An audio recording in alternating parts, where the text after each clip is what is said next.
Aloha, Sunday, March 19th, 2023.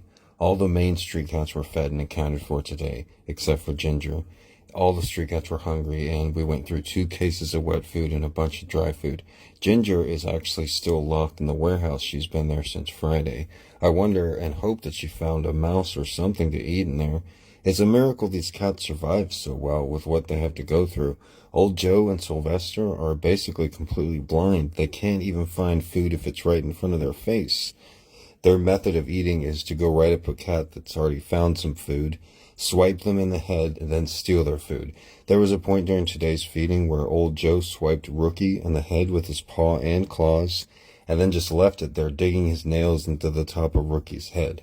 After I was done feeding my regular colony, I waited for the sun to come up before going down the street and visiting PK.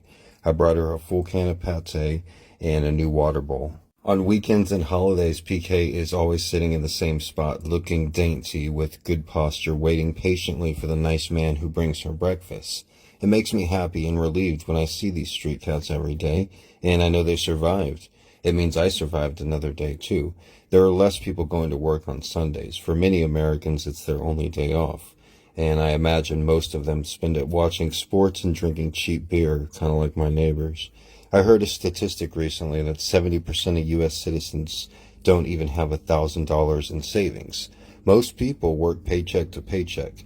Prices of food, energy, and general bills are going up, increasing at an unprecedented rate, and the world currency is trying to get off the dollar. Things don't look good for the United States, and many experts predict the United States will be a third world country in 20 years. Another crazy statistic that I heard yesterday is that more than 100 million Americans use TikTok for more than 90 minutes per day. So, in an unprecedented move, the quote-unquote land of the free, the United States government, both sides, Democrats and Republicans, are now planning to ban the TikTok app. The most successful, fastest-growing app in the history of the world is going to be banned in a country that prides itself on freedom. How many Americans discovered TikTok during COVID and it got them through those tough times? How many people finally found an outlet to be creative, pass the time, discover new people and new interests, and discover people with the same interest?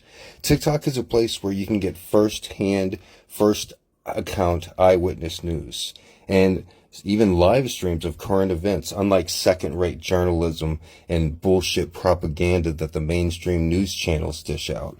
Personally, I can state that before TikTok came around, I was still feeding these cats every day, but I didn't jump out of bed like I do now, and I didn't have as much pep in my step. To be honest, it was hard paying for this cat food for this first couple years I was feeding these guys. Then I discovered TikTok. I was able to build a community that cares about me and my street cats. And now, greedy politicians and piece of shit billionaires like creepy Mark Zuckerberg want to take that from me and these street kitties.